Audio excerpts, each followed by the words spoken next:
prior to that, you could buy explosives at the hardware store. I mean, just any Joe could go in there and get them. So I just want to make sure you know this was back in a time when nobody really cared as long as you know what you're doing. So I brought this stuff home. As long as you know what you're doing. As smart as I was. And I can remember rocks the size of a hyper size of a truck bed hitting on the other side of me where I was running through. I thought, well, this is useless. I remember going to the ground. I just put my hands on. I'm going to die. I'm going to die. Hey, everybody. Welcome back to the Hayden, Alabama podcast. I'm Philip. I'm Shane. I'm Daryl Sherrill. We have some explosive, literally, stories from Daryl tonight. Daryl was in the several occupations that I know of, and the main most interesting to me was definitely the explosive area. Sure, this was a big part, the biggest part of my life, actually, among many other things that I did. But the explosives kind of took the big part of it, and was basically 30 years as explosive technician, and a lot of up and downs, and I wound up at some pretty unique places, and some pretty interesting things happened, so I guess we start at the start, and I'm going to bring out this little. They both have no clue what's in this box. I have no idea what the box is. Can you get that open for me? You want me to open it? It's just a piece of little tape over it. This is actually a storytelling aid. And we're going to... I'm a little bit hesitant. No, don't. Is something going to jump out of the box? Feel good. It's not heavy. It's not ticking. So it's not ticking. Just well, Shane put skunks in a butter bowl. So last time we did talk good. about I'm kind of drawn back here myself. I got a little tape here. Let's see if we can get it out. See one of those little snakes that sprang out. That's exactly what I'm thinking, because it is bulging a little bit, Daryl. You got it aimed toward Philip. I don't want you to aim it towards... Don't really look at it. Just slide it back over here to me. Oh, don't look at it. There's no point looking at this. Okay. I get it. Right, yeah. Okay. All right. What we got in this box is, because I'm sure you looked at me because you see me a lot. Yeah. And you knew this hat is really not me. I like the hat, though, Daryl. It is kind of cool. I thought you were getting a new style. That's exactly the reason I wore this tonight. Yeah. This is one of the little gifts my wife had given me for Christmas. Yeah. And because I didn't put it on and start jumping up, yes, this is the hat I've been waiting on. She thought I didn't like it. So I thought, well, if I wear it down here, she's going to know it. So you do like it. I honestly love this hat, and I will wear it. It does suit you. It is, and it was it's like, I think it's a custom hat type come out of Tennessee. Yeah. But anyway, we're gonna label this the honesty hat. So I don't know where all y'all gonna carry me here. So I brought this hat, and what this hat is, this is right here. It's kind of a stretch of truth hat. Okay, all right. Embellishment a little bit. It's kind of like it was Jerry Clower. You know, like he had 50% truth in all his stories. Yeah. So that hat goes there. But now here's the deal: because we're talking about explosives and other things, and possibly some hunting stories and award mixing. This right here is, if I have to go flat out lying, this is the ski man.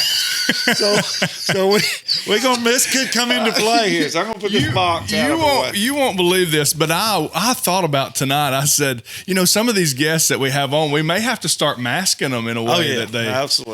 They just fog them out like they do.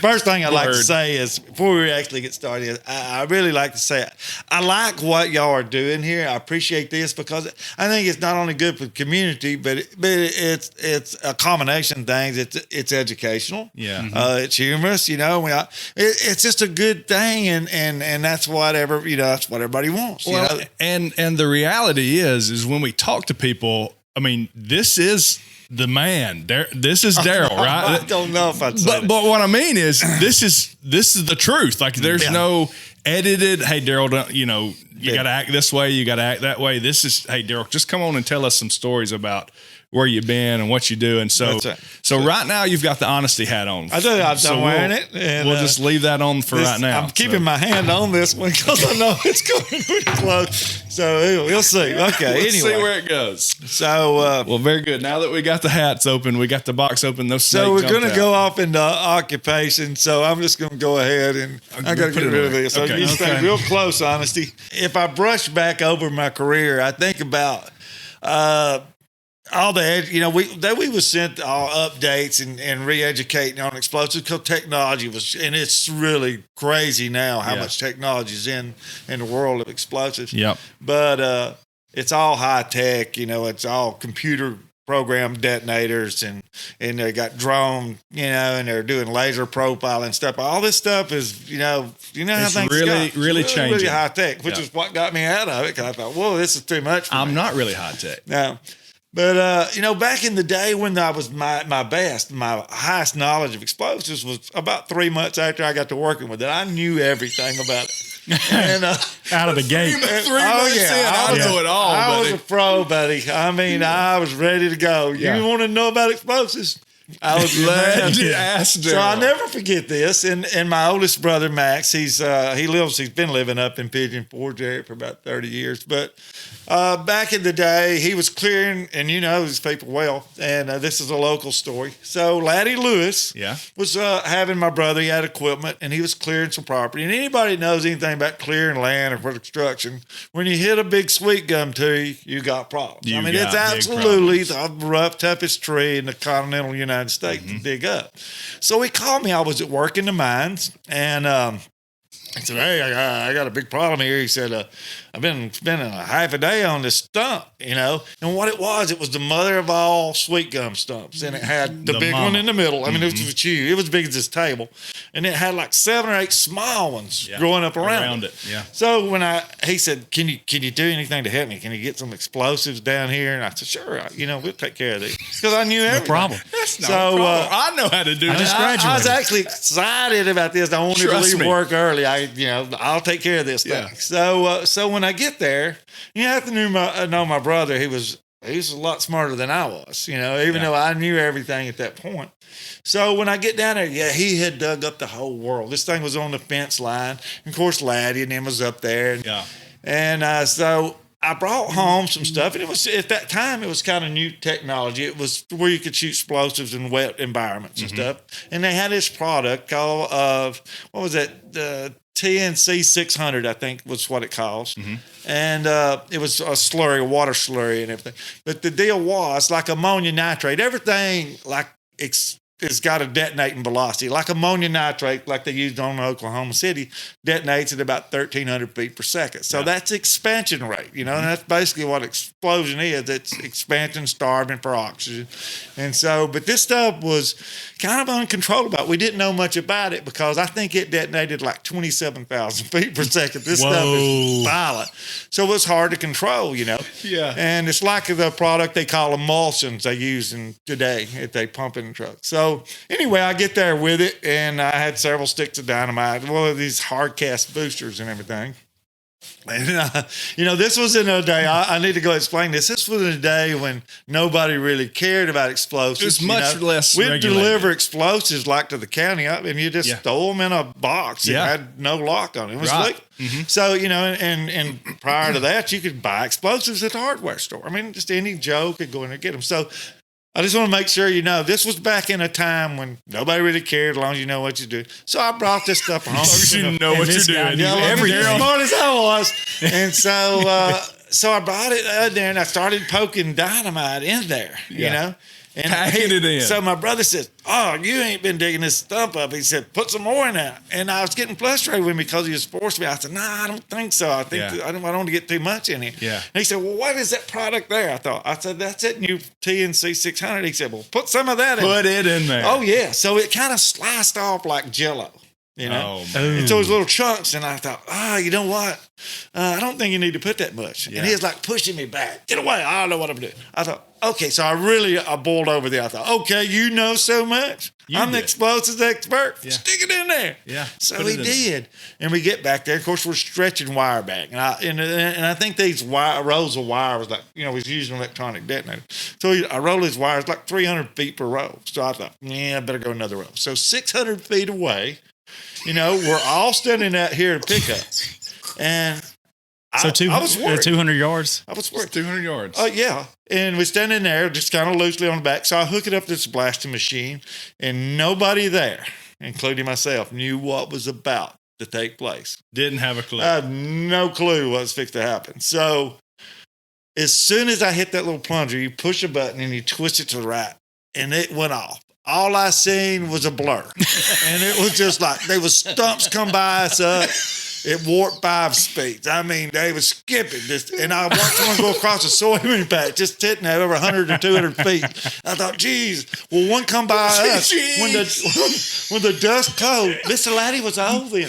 He come crawling out under my truck. It's amazing what you can do when you're scared. So, and all I had to do was jump, and it was over. Yeah. And so it all cleared, and I thought, oh God, is everybody okay? Everybody's ears are ringing. Did you sound the horn? All clear. Yeah, no, I didn't have it on, but I was relieved to see that everybody was still alive.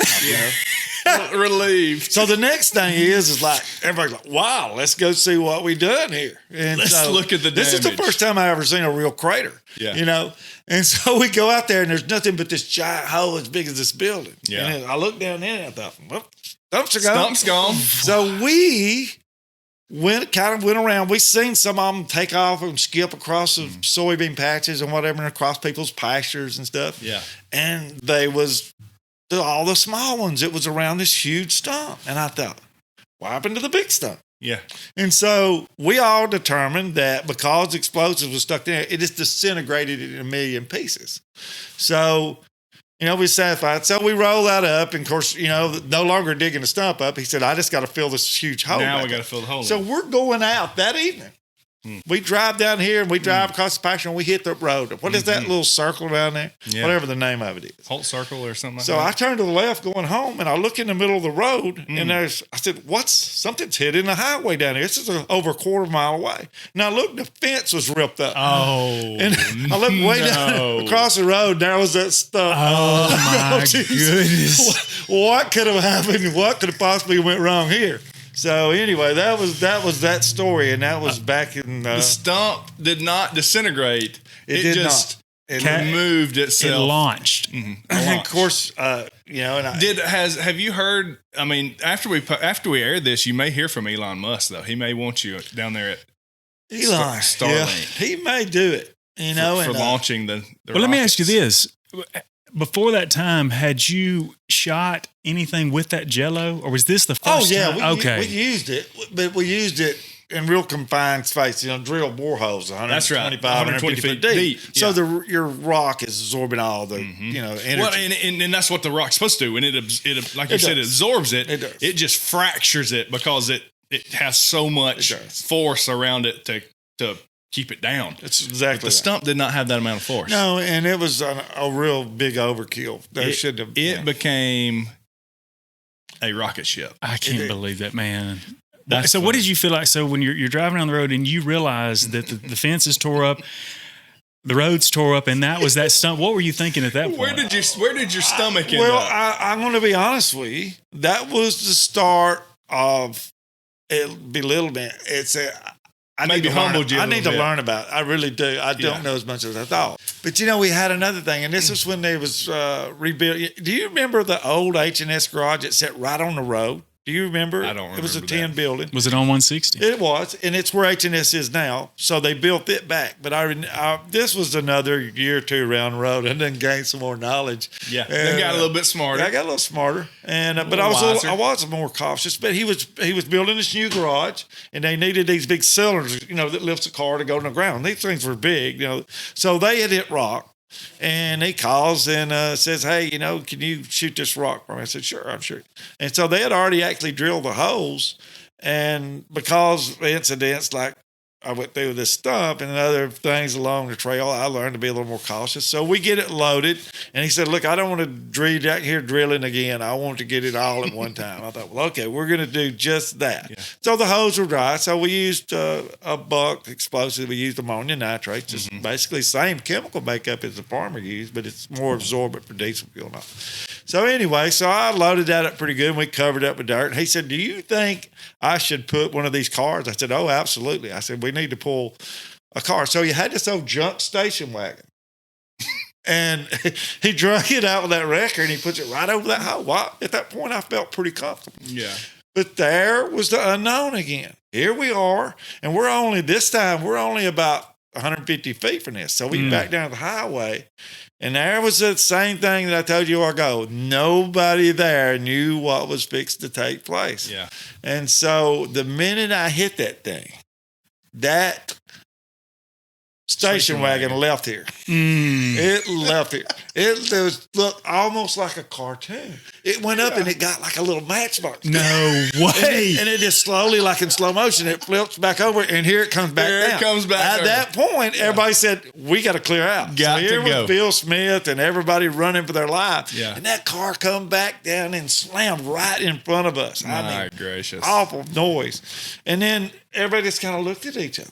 Daryl, what'd you do?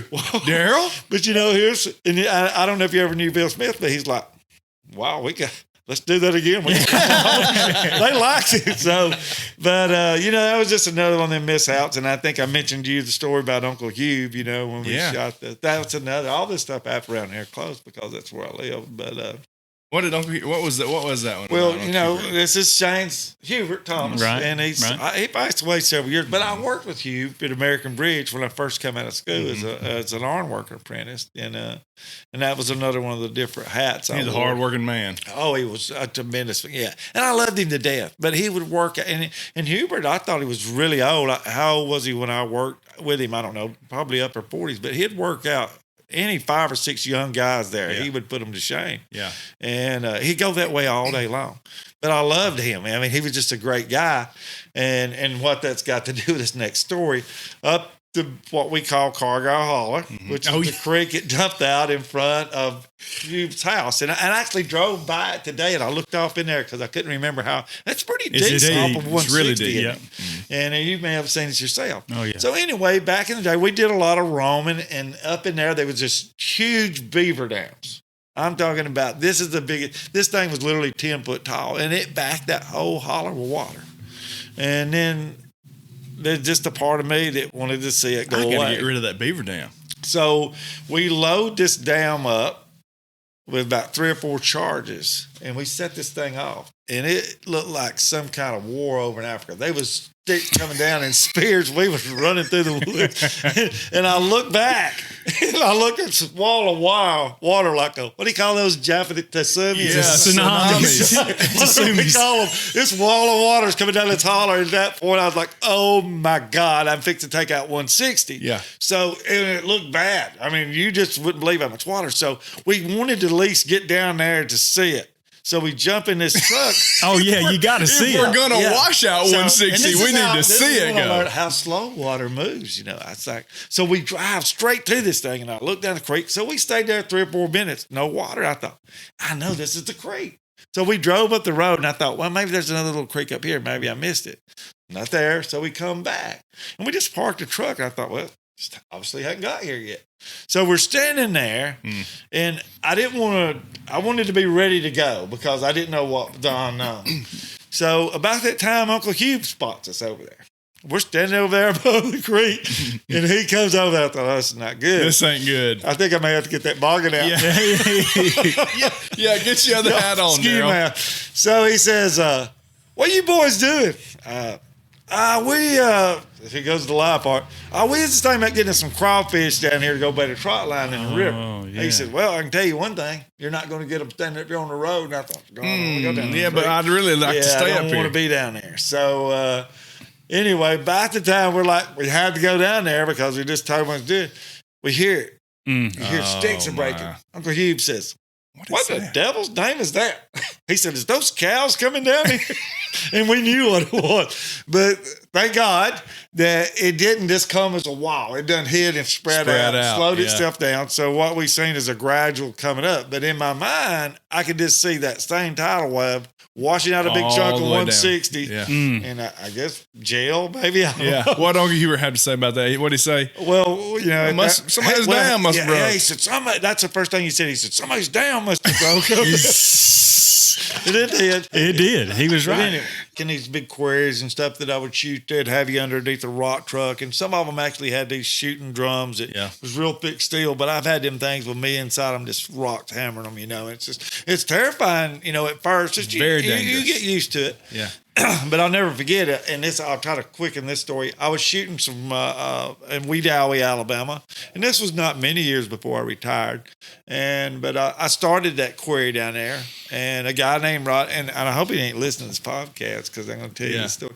But Rodney Walker, he owned it, and he had his own little helicopter and and everything. And actually, how he found this rock, he seen all this granite sticking up out of the ground, so he wound up buying the property. But anyway, he bought it and started the quarry. So I went down there to initiate the first shot, and so we loaded that thing. And it was a lot of holes, and it was most of them real shallow, 4 to 12 foot, I think they were. And so those are the most dangerous shots because you can't really, they have nowhere to go but up and out. Yeah. And so they start off real shallow, and as the hill progressed, you drill deeper, because you're trying to shoot a flat 4, so you're going to send this stuff on its way. So it was a lot of holes. I don't remember 100 and something at least, because it took us pretty much a half a day to load it. So this being in Wedowee, and I think I can't remember the little town there was next to it, but then it's the Randolph. You better change your hat, Daryl. Huh? You better change your hat. Oh, I'm fixing. Well, I can stay honest. Oh, yeah. This is all honesty. But anyway, so I get ready to shoot this shot. And I look over across the hill, across a little settlement pond, and here's 2 Broncos. One of them's the sheriff of Wedowee or Randolph, whatever that is there. I can't remember the town now. So they're sitting there to watch this shot. So here comes Rodney around. He said, "Are you ready to go this thing?" I said, "No." I said, "Who's these people?" And he said, "Well, that's the sheriff and the mayor. They want to watch the shot." I said, "Well, here's the deal." And Rodney talked, I'm not going to say, he talked kind of real soft like a woman. Mm-hmm. And so I says, "Well, Rodney, go back in and tell them I will not fire the shot with them sitting there." Mm-hmm. And I said, "They're in a horribly dangerous place." And I said, so he goes around there and tells them. And so in a minute, he comes back. They're still sitting there. And he said, "They said they was fine." And they said they were fine. And I said, "Well, look, here's famous the last word. We sit here all day. I'm not going to kill these people." Yeah. He said, "Well, where do they need to go?" And I said, "Well, they can go back up here where I'm going to shoot it from, and then we got shelter and everything." So this shot was super violent. It was loud. It was just, I learned that day how violent granite was. In the heart of the rock, it shatters like glass and it throws crazy. Mm-hmm. And so they go up there. They're so mad at me because I wouldn't let them sit there. They wouldn't even speak to me. And so I said, fine, So when I put that shot on, I literally had to push him off to keep him from hugging and kissing me because there was a solid wall of rock. Took out trees. They would have killed them both. Killed them both. Yeah, just filled that settlement basin up, and it come out violent. It was so loud. I mean, that was one day you wouldn't have to just sit this to believe how violent that is. One day you really knew what you were talking about. Oh yeah, that was That's good. It wasn't 3 months. Many years down the road, a lot of training, a lot of mistakes. Didn't you tell me a story one time, and you may not want to tell it? Oh, you might get the hat. Get the hat out or the boggin. Go ahead and put the boggin on for this one, right? He was sitting there telling about running from rock and stuff. That's happened so often that I remember one time and that was in my early years. But, I'd been working for a year or two. But it's when I first broke off on my own because I was under a trainee in the coal mines. Worked for Rob Reed, actually. Mm-hmm. And I'm sure you heard of him. He's actually Rob Reed Named the stadium. I worked for him for about 15 years. Really? In the mines, yeah. And so not long, we got in a tight. He had several mines going in Blount County, and they said, "Daryl, is he?" The Wayne Smith. He was a black guy that actually trained me out of Tuscaloosa, and he was pretty good at what he did. And but he said, "If you got this down pat," he said, "we're in a tight. We need to split off. Can you load this shot?" And so he gave me a basics to go by. I thought, I feel good, okay. I feel okay with it. So he said, "Well, you know what? If these are like 6 3/4 inch holes," he said, he just give me like a rule of thumb. If they're 10 foot deep, you use a half a bag or whatever. So it's just like a, just rough. Yeah, rough a ballpark thing. So when I get over there, the holes were, some of them was 5 foot deep. He said, 6 foot, half a bag. Half a bag, it didn't hurt. So I did. And I just went through, I loaded the whole shot, get it loaded. And so this was like a rock truck and a loader pit. Mm-hmm. And So it was those big rock, you've seen. And so I signaled to them, ready to shoot. So they get on the radios and they're started doing the commands and blocking the roads, and they blow the sirens and everything. And another situation, I just really didn't know what was fixing to happen. Yeah. And so I was standing for the first time in my life, right out in the wide open, looking at this shot. And I seen all these trucks parked in a row way across the ridge. They backed up and got away, like he said, you know. And when I took that trigger, it was just like my life went into slow motion. I was like, whoa. And I was running for my life because it just lit the sky rock. You couldn't even see the sun and everything. And I remember running. And at that point in time, that wasn't too many years after my athletic years. I was still in pretty good shape. I was moving really good.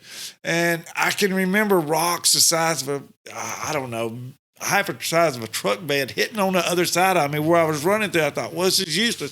So I remember going to the ground. I just put my hands on. I'm going to die. I'm going to die. And, it's the honesty stat still on. Man. And it was all over. And I got hit by a few small ones. I thought, thank God. And now you got to look for everybody else. And so when I run back to the net, I'm really shaking. I'm really nervous because I felt like I've killed somebody or hurt somebody. Yeah. And I did knock some windshields and stuff out. And but I went back to the edge of that wall that I just shot, and I looked, and it was still really dusty. So I had to stand there for like 8 or 10 minutes. And then I could see the rock trucks all of a sudden through the dust. And I see people crawling up under the rock truck. You had done the same thing that happened to you. Yeah. So I can relate. That's why I tell you, I told you that story. I can relate to that. I remember those things. And there is nothing scarier than seeing 4 tons of rock. A solid piece, 4 tons heavy that would normally, it just don't move. But it has elevated it. It has not elevated itself. You have elevated it thousands of feet in the air, and it becomes, like you said, a speck. And then you see it getting bigger and bigger and bigger, and knowing it's going to hit somewhere. It's got to come down. I'm really not good at explaining stuff, and I don't know if I'm getting across to you, but unless you see it, you don't really realize how violent that stuff is. I'll never forget, I was up at Gibbs Chapel. This is up close to Sneed. And we had this was like a flatbed truck, like a ton truck, and it had this big wooden magazine on the back, real thick oak, so your detonators was on one side and your dynamite or primers was on the other side. And you carried bags of ammonium nitrate. This was before the bulk explosive thing really took hold. And so we loaded this shot, and the only place I had to get was kind of not directly in front of it, but off to the side. Yeah. And I felt a little uneasy. So I remember kind of hiding behind that magazine but I like to look at them back then. And I got to where I didn't even want to see them. I just, put me under cover. I've seen enough. I don't want to see them. Yeah. So I remember this, and I was like looking around the corner of that box. And I thought something just said, this is not good enough. You need to be better. Be a little bit so better. I literally backed up in front of the truck, and when I set that shot off, I never really seen the shot. I just seen that huge magazine that must have weighed, gosh, I don't know what, 800 pounds. It just knocked it right off the back of that truck. I mean, it was a boulder. Gracious. It was just like it comes straight out of that shot, line drive. I'm talking about travel midair, 200 yards, and just whoop, it all happened so fast, kind of like the stump. Yeah, and it was over. And I thought, wow. That's the good Lord saying. He has. Not yet. Not yet, buddy. I still got stuff for you to do. There's a million stories because I was raised that he did. I said he's got to have a purpose for me. You still hanging out for some reason. He's let me live. I've got some close relatives that used to play right here on this highway. I mean, you hear about how busy it is now, but used to, there might be 1 or 2 cars would come by a day. At night, though, was when everybody would come by because everybody's coming home from work, those ones that did work away. They would play what they called purse. You ever heard of it? Where they would tie a string to a purse in the middle of the road. And this culvert down here, just down from the house, they would hide in there. So the car would come by, and then they would, as the car come by, they would leave the purse out there. Of course, it would drive by, slam on the brakes, and then they yank the purse out of the highway. Right. This is all you had to do. So. That's what kind of entertainment? I mean, clean entertainment, right? Well, so purse got boring. It wasn't enough to have purse, so they got a snake. They killed a rat snake, about a 5-foot rat snake, and they pinned it in a or like it was crawling, in an S shape. And they drove nails in it so it would dry where it looked like it was crawling. And they would go out there and put it in the middle of the road and make it wiggle across the road a little bit. This is good stuff. We did. People would slam on the brakes and tear out in reverse trying to get back so they could kill the snake. And then they would just jerk it off the edge. There's no telling how many people that they got with that. And they would just cackle. And so one night they did that and the people got mad. And they were going to chase them. This was all soybeans at that time. They were going to chase them and get them. And one of the younger ones was in the back, and he was going, "Hey, y'all wait up! Y'all wait up!" One's in the front was going, "Shut up! Don't tell where we're at." And so the guy's chasing them through the soybean patch. They make it back around to the house, and of course, the guy comes in and is like, "What's happening?" The mom was like, no, the mom was really upset about that. They paid for that day of snake or of purse that it had turned into snake. Okay, had to get creative. You're successful. Reminded me of another one. I never forget. We done this bicycle thing. I don't know if you ever heard this one. And we was up on the mountain and halfway up a hog mountain like this. And I remember, and Sam Eyes' rig had, do you remember Bottle? People call Bottle. And of course, he had this Mercury Cyclone at that time, and it was a hot rod somewhat. And we made this dummy, and I remember looking at this dummy. I thought, "Wow, we really out. This looks real. This looks real. It did. It looked good. We've outdone ourselves." So we lay the bicycle out in the road, and we put the little kid dummy out in the road, and to make people stop, and we just laugh, bah ha ha, So about that time, we hear somebody coming, and buddy, they're really coming with it. They got this thing, and it's Bottles in that Mercury Cyclone. Yeah. And he comes that dummy, and he just opens it up and hit that dummy, and it went straight up in there. I thought, Jesus, great. How did he know that wasn't one of us? I thought, let's don't wreck it. If you wreck in this road, don't lay here. Get out of the road. Get out of the road, Bottles. Especially if Bottles is driving. Yeah. And he was like, I thought, well, did he see us doing this? How did he know? Because I was right there at it, and it looked real to me. Did you ever interview Bottle to know what he was thinking? No, it never come up. But I think somebody had to see us and tell him or something, because, it was like when he come around the curve. He wasn't letting out of it. He was staying in there. He like opens it up. Like, he downshifted. Oh, yeah, he did. He took out the dummy. Yeah, that dummy went straight up. Man, what clean fun. Those were the days. In that day, that's you created your own fun. You created your own fun. I'll never forget my neighbor one time. I'll never forget this. And I know the trick, and you've heard the trick about people putting like cow poop in a paper bag and knocking on doors, setting on fire.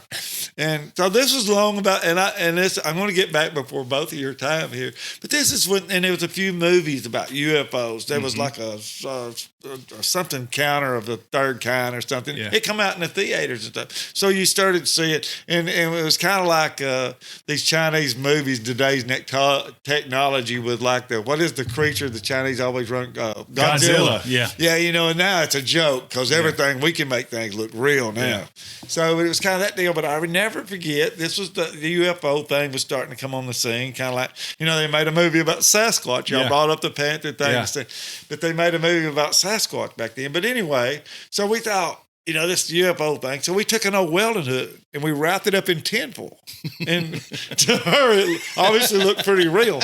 So this was like at Halloween, right before Halloween. So we was thinking of ways to dress up because you just didn't go buy a costume. You either wore a sheet or something. Yeah.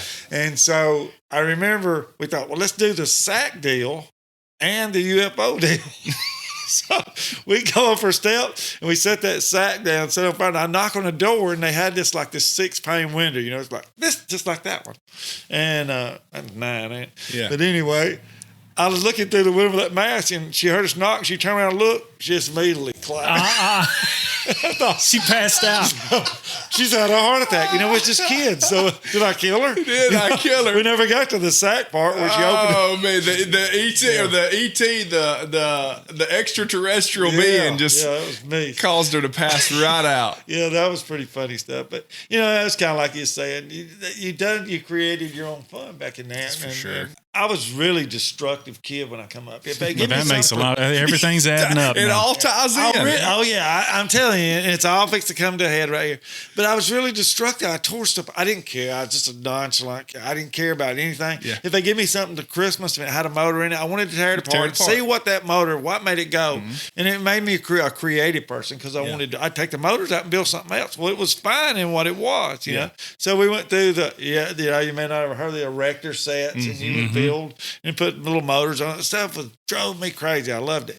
And but I would just tear stuff up, and I was reckless. And my daddy's favorite saying, I've heard it a million times, I can still hear him screaming it today because he said, son, you're nothing but a line of destruction. He said, I can follow you everywhere you go by stuff tore up. He said, when you grow up, get into something, you tear stuff up because you'll be good at it. Yeah. So that's why I got into the explosive. Here we are. You couldn't have picked a better line of work. Right in line with it, wasn't it? You did just exactly what Daddy said to do. He did. I did. I really, did it really have any bearing? I don't know. I think it was an act of desperation. I'll tell you this. This is how I got started in explosive business, and it was really I can keep my honesty hat on. I never forget this. I went through a horrible time in my life, and it was really bad, But I always stay positive. I did have a few. My daddy died when I was 17 years old. He had just died, and my mother was mentally not right. That kind of finished her off. She had a chemical imbalance, and she basically died in a mental institution. Wow. So we kind of self-raised ourselves. Yeah. I was trying to find a way out. All right. And get a hold of myself. So I really, there were my chances to go to college and stuff down in pipe and stuff. And I was 17 years old. Daddy had a pretty big company running. He cut right-of-ways for Alabama Power and done drum, a lot of clearing, building lakes and ponds, stuff like that. So he had a pretty good business, but I was too young to take it over. My oldest brothers took it over. So I was in desperate need of a job, really. So I'll never forget this. Rob Reed, we were on the very top of the smoke rides up there. And I went and knocked on his door one day. And I thought, it's the difference between I want a job and I got to have a job. I'll never forget this. And so I knocked on the door, and his wife, Dolores, come to the door, which I later became, friends with all of them. Wonderful. But she said, she said, can I help you, son? I said, well, yes, ma'am. I'm here to talk to Mr. Reed about a job. She said, well, I'm sorry. We don't interview jobs here. You'll have to go to the office, which was in Altoona, Alabama. I said, well, ma'am, I really need to speak to him. I really need a job bad. She said, well, I'm sorry. So she closed the door, and I knocked on the door again. She said, look, you can go fill out an application. You can go to our office. I said, Miss Reed, you don't understand. I need to talk to Mr. Reed.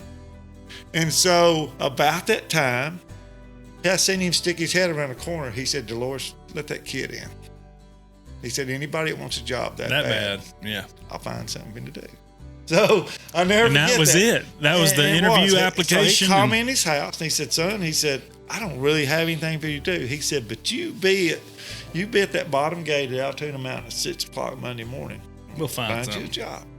And when he got there, I guess he was kind of like looking at, okay, what are we going to do with him?